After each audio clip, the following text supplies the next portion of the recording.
Here is an interesting problem you may come across when attempting to install Windows, and the error is Windows cannot be installed onto this disk.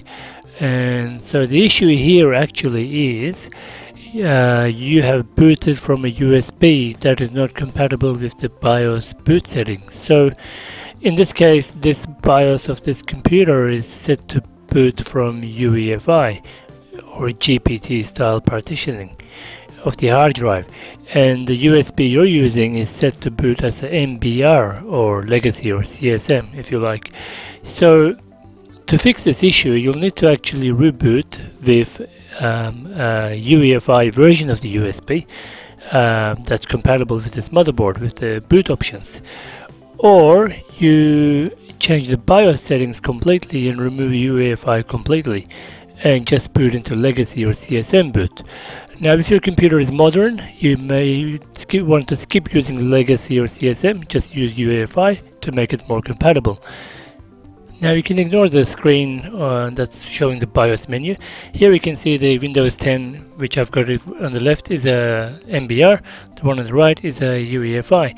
Now I'm going to reboot the system with the second USB, which is UEFI version of the Windows 10, and you can see it boots straight into the same setup window, but this time we will be able to install Windows. So I'll show you this now.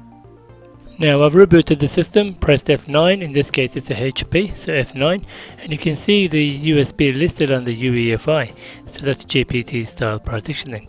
And now you will see that I will be able to choose the same hard drive and then just install Windows on it. So here we go.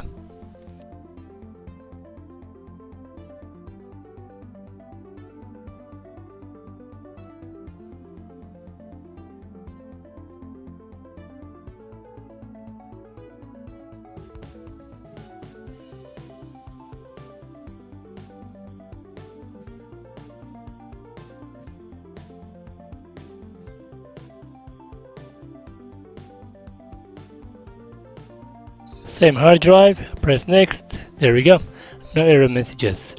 Just to prove that it works, I'll let it run. You can see the Windows 10 installation taking place. I'll fast forward this so you can see it quicker.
Thanks for watching. Please subscribe to support this channel.